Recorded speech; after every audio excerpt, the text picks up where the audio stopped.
네, 오늘 본문은 이제 사마리아 여인과 예수님의 대화를 기록하고 있습니다. 그런데 이 대화를 이해하기 위해서는 우리는 먼저 이 이야기의 배경을 알아야 되겠죠. 예수님 당시의 지도를 우리가 한번 화면을 보도록 하겠습니다. 당시 유대는 크게 북부지방, 그리고 중부지방, 남부지방 이렇게 3등분이 되어 있었습니다. 그래서 북쪽 지역을 갈릴리라 부르고, 그리고 중앙을 사마리아라 부르고, 남쪽을 유다라 불렀습니다. 예수님은 남쪽인 유다 지방인 유다 지역에 있던 베들레헴에서 출생하였고, 성장하시기는 북쪽 갈릴리 지방에 있는 나사렛이라고 하는 지역에서 성장하셨습니다. 또 그 지역을 오가면서 많은 사역을 하셨죠. 오늘 본문의 배경을 보면 이제 예수님께서 유다 지방에서 갈릴리로 올라가려는 과정 길목 가운데 있습니다. 그런데 예수님이 좀 독특한 말을 하세요. 그게 뭐냐면 내가 사마리아를 거쳐서 갈릴리로 가겠다라고 말씀하시는 것입니다. 왜냐하면 이 말씀이 왜 독특하냐면 당시 사마리아와 유대 사람들은 관계가 좋지 않았어요. 유대인들은 자기는 선택된 민족이고 자신들만의 혈통을 이어받았다라고 생각을 했는데, 사마리아는 주전 722년에 아수르에 사실 거기에서 이제 아수르의 많은 이방인들이 들어왔고 그 사람들과 결혼하면서 이방인의 피가 섞이게 혼혈이 되었던 것이죠. 아직도 유대인들은 밖에 다른 이방인들을 개라고 여길 정도로 되게 낮게 생각을 한다고 해요. 마찬가지로 그 당시에는 그렇게 이방인들과 함께 섞인 그 민족에 대해서 얘네는 부정한 아이들이라, 얘네는 개만 또 못한 사람들이다라고 생각을 했고, 그렇기 때문에 갈릴리에서 유다로 가거나 유다에서 갈릴리로 갈 때 사마리아를 직통해서 가는 게 아니라 우회해서 돌아갔던 것이죠. 그런 원수지간이었고, 그리고 그런 편견이 있었음에도 불구하고 예수님께서는 반드시 말씀을 하시는 거예요. 우리가 4장 3절과 4절 말씀 함께 읽어보도록 하겠습니다. 시작. 유대를 떠나사 다시 갈릴리로 가실새 사마리아를 통과하여야 하겠는지라. 아멘. 예수님은 사마리아를 통과하여야 되겠다라고 말씀하시죠. 예수님에게는 꼭 만나야 될 사람이 있었습니다. 비록 다른 사람들이 봤을 때는, 다른 유대인들이 봤을 때는 개처럼 상종하지 못할 만한 사람으로 보였지만, 유대인들은 그런 편견을 가지고 있었지만, 하나님은 그 여인을, 그 지역에 있던 한 여인을 바라보고 계셨고, 예수님 그 사랑을 전하기 위해서 그 지역을 향하여 가겠다라고 말씀하시는 것이죠. 어떻게 보면 우리가 사람을 바라볼 때 우리의 관점 역시도 마찬가지인 것 같습니다. 우리는 하나님의 생각보다, 하나님의 마음보다 내 생각과 내 뜻대로 판단할 때가 있는 것이죠.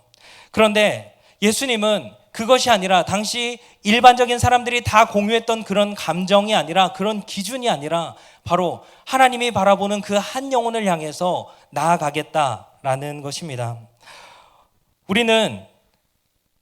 우리가 판단하고 우리가 생각한 대로 행동할 때가 많죠. 우리가 심지어 어린 영혼들을 바라볼 때에도 그런 생각들이 들어갈 때가 있습니다. 부끄러운 이야기이지만 저 역시도 그랬던 때가 있습니다. 얼마 전에 이제 신구로 초등학교에 저희가 이제 점심 때마다 이렇게 학교 앞전도 수요일 금요일 나가는데 유독 말을 안 듣는 애들이 있어요. 되게 귀엽고 사랑스럽고 있는 애들이 있는가 반면에 정말 아무튼 말을 차마 잇지 못하는 그럴 만한 친구들도 있는 거예요. 그래서 너무 버르장머리가 없길래 이제 한 번은 가서 이야기를 했죠. 너가 이렇게 행동하는 건 되게 잘못된 거다 라고 하면 그 아이는 뭐라고 할까요? 너 누구냐? 라는 듯이 쳐다보는 거예요. 그러면서 얘랑은 도저히 대화가 안 되는구나, 얘랑은 말을 할 수가 없구나. 그리고 제가 그전까지 가져왔던 사역 경험상 이런 애는 전도에도 교회로 나오기 어렵다라는 생각이 드는 거죠. 그러면서 그 아이를 어느 순간부터 제가 좀 꺼려하게 되더라고요. 이왕이면 같이 두 명이 지나가면 굳이 두 명한테 다 전하려면 사실 이렇게 관계를 맺기가 힘들거든요. 그러다 보면 한 명을 선택해야 될 때가 있는데 자연스럽게 그 친구가 아닌 다른 친구를 선택하게 되는 것이죠. 우리 선생님들도 아마 반에서 혹은 부서 안에서 그런 친구들이 있을 수 있어요.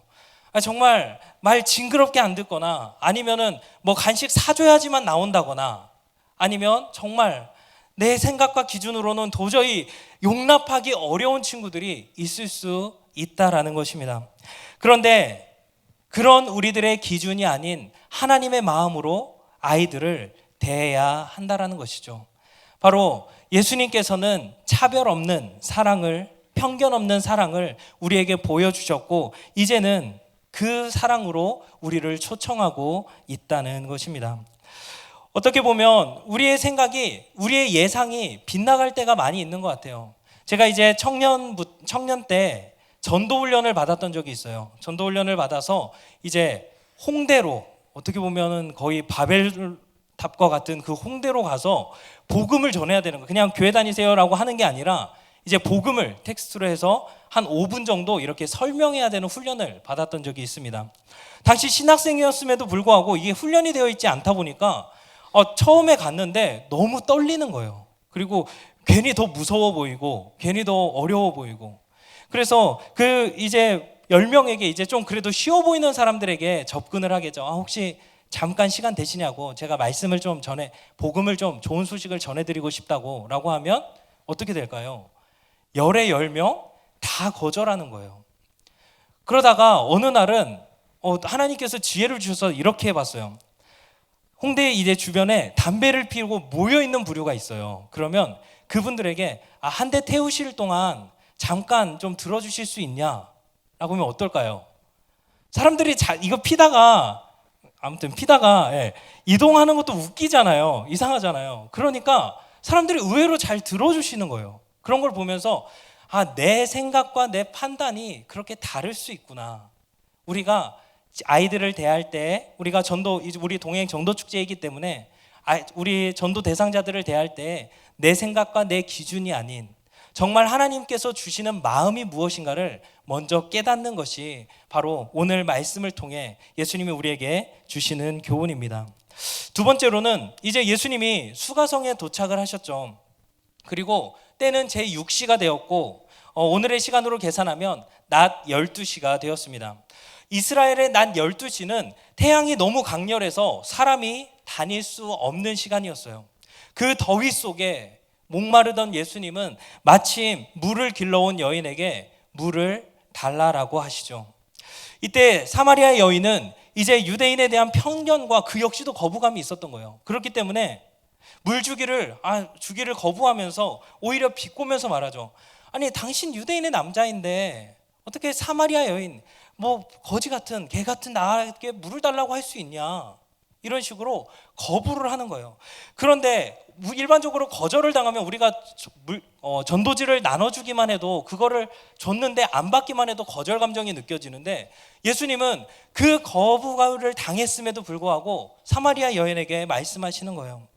내가 청했던 그 물보다 더 좋은, 영원히 목마르지 않을 생수를 주겠다 말씀하시죠.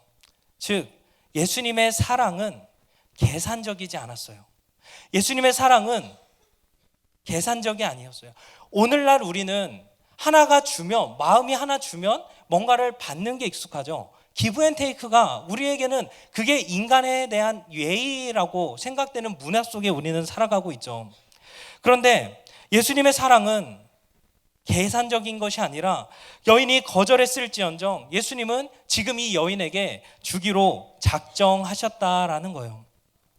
흔히 우리는 청소년 사역을 가리켜서 이렇게 말을 해요. 손바닥 뒤집기 사역이다 라고 말을 하는데, 아까 우리 고등부에서 연극팀에서 보여줬던 것처럼 물론 사실 되게 과장된 부분도 있지만 그렇게 과장되지 않을 수도 있어요. 예를 들면 단적으로 제가 이제 애들을 만나다 보면 애들이 그래요. 저한테 목사님 술 한잔 하자고, 이런 친구들이 있어요. 그러면 제가 그래요. 야, 넌 목사한테 술 사달라고 그러냐? 네, 이런 식으로 얘기를 하는 경우들도 있거든요. 정말 다양한 아이들이 와요. 그랬을 때 이제 그 아이들이랑 이야기를 하다 보면 관계가 쌓여요. 관계가 쌓이다 보면 이쯤 되면 얘가 이제 좀 잘 하겠지, 혹은 내 말을 좀 잘 듣겠지 라고 관계가 손바닥 위에 이렇게 쌓이는 것 같다가 어느 순간 뒤집혀 버리는 걸 우리는 경험을 해요.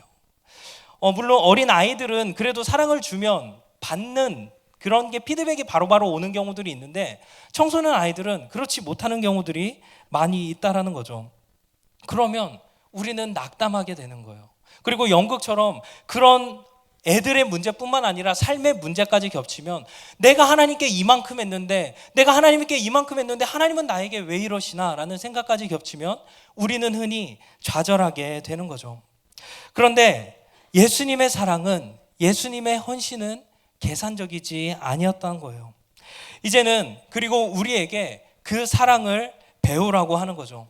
우리는 주고 받는 것에 익숙하지만 예수님은 이미 우리에게 큰 사랑을 주셨기 때문에 너는 이제 그 사랑을 가지고 다른 사람에게 주는 삶을 살으라고 말씀을 하시는 거예요. 비록 반응이 없을지라도, 때로는 그것이 나에게 좋게 돌아오지 않을지라도 내가 예수님께 받은 그 사랑을 기억한다면 이제는 그 사랑을 품고 주라는 거예요. 이미 예수님께서 여러분들의 사역의 대상이 되는 그 친구들과 그 영혼들에 대한 값을 이미 우리에게 치러 주셨기 때문에 우리는 주는 사역을 하라는 것이죠. 차별 없고 편견 없고 계산 없는 그 예수님의 헌신으로 이 여인이 어떻게 되었을까요? 우리 요한복음 4장 28절에서 30절 말씀 한 목소리로 읽도록 하겠습니다. 시작. 여자가 물동이를 버려두고 동네로 들어가서 사람들에게 이르되 내가 행한 모든 일을 내게 말한 사람을 와서 보라. 이는 그리스도가 아니냐 하니 그들이 동네에서 나와 예수께로 오더라. 아멘. 사마리아 여인이 그가 가지고 있던 편견이 깨지고 그가 유대인을 바라봤던 그 관점이 깨지면서 예수를 주라 고백하게 되는 거예요. 바로 우리의 섬김을 통해서, 우리의 그 헌신적인 사랑을 통해서 그들이 가지고 있던 마음이 열리고 그들이 하나님을 우리의 주인이라고 고백하는 날이 오게 된다라는 것이죠. 오늘날 우리 교사의 사명이 무엇일까요? 바로 아이들을 변화시켜서 그들로 하여금 예수님을 만나게 하는 것이죠. 그리고 이제 그들이 만난 예수님을, 그들이 세상 가운데서 예수님을 닮은 삶을 삶으로써 자연스럽게 예수님을 증거하는 삶으로 그런 아이들로 만들어가는 것, 성경의 표현대로 하면 그리스도의 장성한 분량까지 자라게 하는 게 바로 우리 교사들의 사명이라는 것이죠. 예수님께서는 바로 그 사역을 위해서 사마리아 여인을 만나 주시죠. 그리고 이제 이 여인은 다른 수많은 사람들을 예수께로 이끌었고, 그리고 그들은 이 여인을 향해서 너가 말미암아가 아니라 더욱더 이제 우리가 그 말씀을 들었고 이제 우리가 그 예수님이 세상의 구주이신 줄 안다라고 고백하는 단계까지 이르렀던 것이죠. 이렇게 놀라운 역사가 바로 예수님의 그 헌신을 통해서 이루어졌던 거예요. 그런데 이 놀라운 현장 가운데 안타깝게도 동참하지 못했던 무리들이 있었어요. 바로 예수님의 제자들이죠. 우리 4장 8절 말씀 함께 읽도록 하겠습니다. 시작. 이는 제자들이 먹을 것을 사러 그 동네에 들어갔음이로라. 바로 이 다음 구절에 예수님이 이제 수가성 여인에게 물을 청하시죠. 즉 제자들은 그 현장에 없었어요. 그리고 이후에 제자들과 예수님의 대화를 보면 얼마나 이 사역의 현장에 없음으로써 이 예수님의 사역에 대한 이해가 없는가를 반복적으로 보여줘요. 제자들이 이제 먹을 것을 사가지고 돌아와요. 그리고 예수님에게 이것 좀 드세요라고 하니까 예수님이 말씀하시죠. 우리 요한복음 4장 32절과 33절 말씀 함께 읽겠습니다. 시작. 이르시되 내게는 너희가 알지 못하는 먹을 양식이 있느니라. 제자들이 서로 말하되 누가 잡수실 것을 갖다 드렸는가 하니. 역사의 현장 가운데 없으니까 제자들은 전혀 다른 말을 하는 거예요. 이것이 우리에게 보여주는 것은 무엇일까요?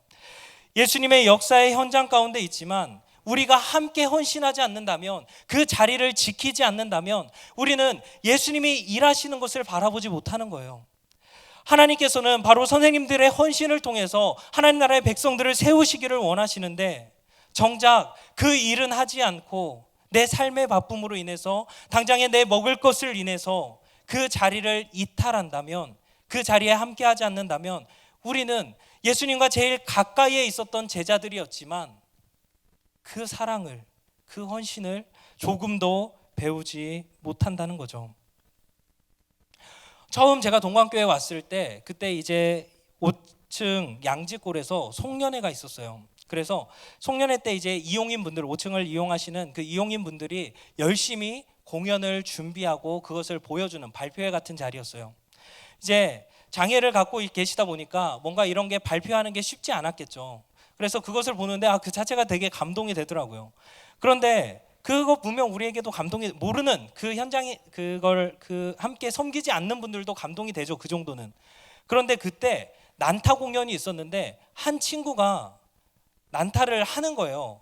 뭐 그거는 당연하잖아요. 다른 분들도 다 하는데 그 친구가 하는 건 당연하잖아요. 근데 그때 그 기관을 섬기시던 분들이 되게 감동을 하는 거예요. 왜냐하면 그 친구는 원래 앞에 나서서 발표 같은 걸 못하는 친구였어요. 안 하는 친구였는데 그 친구가 그 섬기는 거를 보니까 너무 감격스러운 거죠. 하지만 그거를 전해 듣는 우리의 마음은 어때요? 그냥 그런가 보다 라는 거죠. 우리가 교사라는 자리도 그런 것 같아요. 우리가 정말 마음을 쏟고 한 영혼을 향해서 그렇게 간절함이 있었고 그 친구가 변화되는 것, 작은 것을 볼 때 우리는 정말 큰 감동을 할 수가 있어요. 그런데 정작 그들에 대해서 적당한 헌신, 내가 할 수 있는 만큼, 아니면 먼저는 내 삶이 중요하고 그 다음이라면 그런 헌신을 통해서 우리는 그 감격 안에 들어갈 수 없는 거죠. 교사라는 자리로 우리가 마음이 상할 수도 있죠. 그리고 남들과 비교하면서 굳이 내가 이 시간에 이 늦은 오후까지 남아가지고 말씀을 들어야 되고 헌신 예배로 참여해야 되는 게 힘들 수도 있어요. 또 사실은 이런 것보다도 우리가 아이들과 대하면서 변하지 않는 아이들을 보는 게 우리에게는 좀 더 어렵고 두려운 일이죠. 그런데 한편으로는 그런 어려움들이 여전히 우리 가운데 있지만 한편으로는 그들이 변화될 때, 그들이 정말 인터뷰의 내용처럼 율동도 안 하고 예배도 잘 안 드리던 아이가 율동을 따라할 때, 말씀을 들을 때 그 감동은 그 아이를 위해서 기도하고 헌신했던 교사만이 느낄 수 있는 특권인 거죠. 바로 이 헌신의 자리는 우리에게 책임으로만 주어진 것이 아니라 하나님께서 우리에게 주신 특권이기도 한 거예요. 우리는 이 땅을 살아가면서 많은 것들을 경험하면서 살아가요. 육신의 편안함과 안락함을 즐길 수도 있죠. 하지만 그런 육신적인 기쁨을 넘어서서 영적인 기쁨이 주어지는 자리가 있는데, 바로 한 영혼을 잉태하고 그를 자라가게 하고 성장하게 하고 그리고 그리스도의 장성한 분량까지 자라가게 하는 이 사명, 이 교사라는 자리, 그리고 여러분들이 그 전도자의 자리에 섰을 때 우리는 그 특권을 함께 누릴 수가 있다라는 거예요. 바로 예수님은 그것이 나의 양식이다 말씀하시는 거죠. 우리 말씀 한 구절 읽고 마치도록 하겠습니다. 요한복음 4장 34절과 35절 말씀 함께 읽고 마치겠습니다. 네, 반주 좀 해주시고요. 우리 화면을 보고 34절, 35절 말씀 함께 읽겠습니다. 시작. 예수께서 이르시되 나의 양식은 나를 보내신 이의 뜻을 행하며 그의 일을 온전히 이루는 이것이니라. 너희는 넉 달이 지나야 추수할 때가 이르겠다 하지 아니하느냐. 그러나 나는 너희에게 이르노니 너희 눈을 들어 밭을 보라. 희어져 추수하게 되었도다. 아멘.